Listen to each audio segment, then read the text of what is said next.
निरपेक्ष आदर्शवाद का सिद्धांत। हेगेल आधुनिक निरपेक्ष आदर्शवाद एब्सोल्यूट आइडियलिज्म के प्रमुख प्रवर्तक हैं। हेगेल के अनुसार अंतिम सत्य भौतिक नहीं बल्कि निरपेक्ष आत्मा एब्सोल्यूट स्पिरिट है। समस्त विश्व, इतिहास और राज्य उसी निरपेक्ष आत्मा के विकास की प्रक्रिया है। वास्तविक वही है जो विवेकपूर्ण है और विवेकपूर्ण वही है जो वास्तविक है। द्वंद्वात्मक पद्धति का सिद्धांत। हेगेल ने द्वंद्वात्मक विकास की पद्धति का प्रतिपादन किया।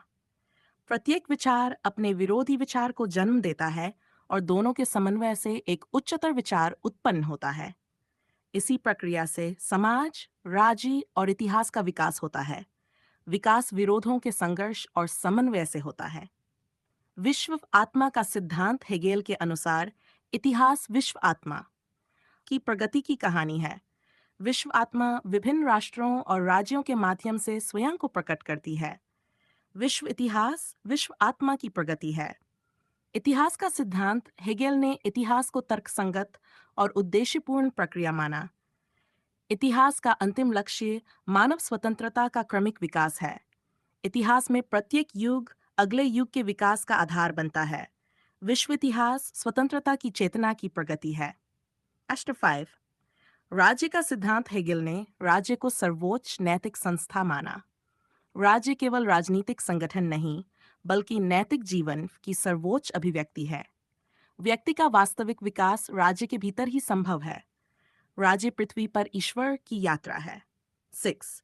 नैतिक जीवन का सिद्धांत। हेगेल के अनुसार नैतिक जीवन 3 संस्थाओं में विकसित होता है: परिवार, नागरिक समाज और राज्य। इन तीनों का सर्वोच्च समन्वय राज्य में होता है। राज्य नैतिक जीवन की पूर्ण अभिव्यक्ति है। स्वतंत्रता का सिद्धांत। हेगेल के अनुसार वास्तविक स्वतंत्रता राज्य के कानूनों और नैतिक व्यवस्था के भीतर ही प्राप्त होती है। स्वतंत्रता का अर्थ मनमानी नहीं बल्कि विवेकपूर्ण नियमों का पालन है। वास्तविक स्वतंत्रता विवेकपूर्ण राज्य में ही संभव है। आर। नागरिक समाज का सिद्धांत। हेगेल ने परिवार और राज्य के बीच नागरिक समाज को एक स्वतंत्र संस्था माना। नागरिक समाज में व्यक्ति अपने निजी हितों की पूर्ति करता है जबकि राज्य सामान्य हित की रक्षा करता है। नागरिक समाज निजी हितों का क्षेत्र है। 9। परिवार का सिद्धांत। हेगेल के अनुसार परिवार नैतिक जीवन की पहली संस्था है। परिवार प्रेम, विश्वास और नैतिक शिक्षा का आधार है। परिवार नैतिक जीवन का प्रथम चरण है। 10। संविधान का सिद्धांत। हेगेल ने संवैधानिक राज्य का समर्थन किया। संविधान राज्य की विवेकपूर्ण संरचना का प्रतीक है तथा शासन को स्थिरता प्रदान करता है।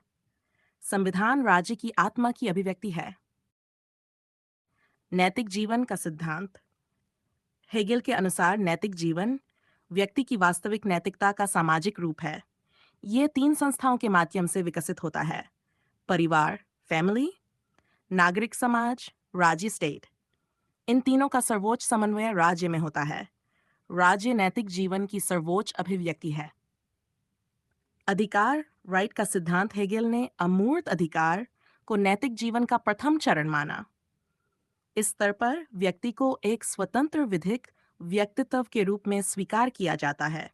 संपत्ति का अधिकार इसी स्तर पर विकसित होता है। व्यक्ति विधिक अधिकारों के माध्यम से अपनी स्वतंत्र सत्ता प्रकट करता है। नैतिक चेतना का सिद्धांत। अधिकार के बाद दूसरा चरण नैतिक चेतना, मोरालिटी। इसमें व्यक्ति अपने विवेक, उद्देश्य और नैतिक उत्तरदायित्व के आधार पर कार्य करता है। हेगेल के अनुसार केवल व्यक्तिगत नैतिकता पर्याप्त नहीं है, उसका पूर्ण विकास नैतिक चाइट में होता है। व्यक्तिगत नैतिकता का पूर्ण रूप सामाजिक नैतिकता में मिलता है। फॉहमैन। संपत्ति का सिद्धांत। हेगेल के अनुसार संपत्ति व्यक्ति की स्वतंत्र इच्छा की बाहरी अभिव्यक्ति है। संपत्ति व्यक्ति के व्यक्तित्व को सामाजिक मान्यता प्रदान करती है। इसलिए संपत्ति का अधिकार महत्वपूर्ण है, परंतु वह विधि और राज्य के अधीन है। संपत्ति स्वतंत्र व्यक्तित्व की अभिव्यक्ति है। नागरिक समाज का स्वरूप।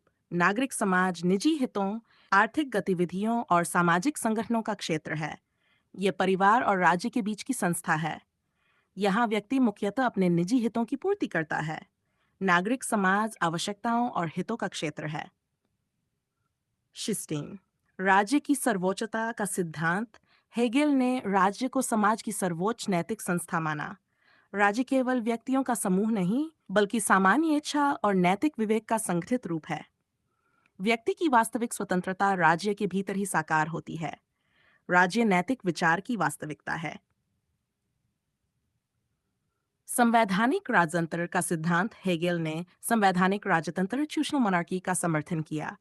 उन्होंने ऐसी व्यवस्था का समर्थन किया जिसमें संविधान, मंत्रिमंडल और प्रशासन के साथ राजा राज्य की एकता का प्रतीक हो। उन्होंने निरंकुश राजतंत्र का समर्थन नहीं किया। संवैधानिक राज्य विवेकपूर्ण राज्य का स्वरूप है। कानून का सिद्धांत हेगेल के अनुसार कानून स्वतंत्र इच्छा का वस्तुगत रूप है। कानून व्यक्ति की स्वतंत्रता की रक्षा करता है और सामाजिक व्यवस्था स्थापित करता है। कानून स्वतंत्रता का बाहरी स्वरूप है। स्वतंत्रता और कर्तव्य का संबंध हेगेल के अनुसार वास्तविक स्वतंत्रता कर्तव्यों के पालन से अलग नहीं है। व्यक्ति अपने सामाजिक और राजनीतिक दायित्वों का पालन करके ही पूर्ण स्वतंत्रता प्राप्त करता है। कर्तव्य का पालन ही स्वतंत्रता का वास्तविक रूप है। व्यक्ति और राज्य का संबंध हेगेल ने व्यक्ति और राज्य को परस्पर विरोधी नहीं माना। व्यक्ति का सर्वोच्च नैतिक विकास राज्य के भीतर ही संभव है। राज्य व्यक्ति के विकास का विरोधी नहीं, बल्कि उसका सर्वोच्च संगठन है। व्यक्ति की वास्तविकता राज्य में पूर्ण होती है। 1. जो विवेकपूर्ण है वही वास्तविक है, और जो वास्तविक है वही विवेकपूर्ण है। 2. विश्व इतिहास स्वतंत्रता की चेतना की प्रगति है। 3. राज्य नैतिक विचार एथिक आइडिया की वास्तविकता है। 4. राज्य ईश्वर की इच्छा का सांसारिक रूप है। 5. व्यक्ति की वास्तविक स्वतंत्रता राज्य के भीतर ही प्राप्त होती है। 6. स्वतंत्रता का अर्थ मनमानी नहीं, बल्कि विवेकपूर्ण नियमों का पालन है। 7. इतिहास संयोगों का नहीं, विवेक का विकास है। परिवार नैतिक जीवन की प्रथम संस्था है। 9. नागरिक समाज निजी हितों का क्षेत्र है। 10. राज्य सामान्य हित का सर्वोच्च संगठन है। स्वतंत्रता का विकास इतिहास का मूल उद्देश्य है। 12. मानव इतिहास आत्मा के आत्मज्ञान की प्रक्रिया है। 17. राज्य व्यक्ति से उच्चतर नैतिक संस्था है। कानून स्वतंत्र इच्छा का वस्तुगत रूप है। संपत्ति स्वतंत्र व्यक्तित्व की बाहरी अभिव्यक्ति है। कर्तव्य और अधिकार परस्पर जुड़े हुए हैं।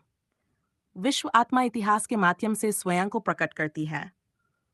नैतिक जीवन का सर्वोच्च रूप राज्य है। 19. संविधान राज्य की विवेकपूर्ण संरचना की अभिव्यक्ति है। सच्ची स्वतंत्रता नैतिक जीवन में निहित है। राज्य का उद्देश्य केवल सुरक्षा नहीं, बल्कि नैतिक जीवन की रक्षा भी है। व्यक्ति का पूर्ण विकास समाज और राज्य में ही संभव है। इतिहास द्वंद्वात्मक विकास की प्रक्रिया है। विवेक विश्व का संचालन करता है। राज्य स्वतंत्रता की सर्वोच्च संस्थागत अभिव्यक्ति है।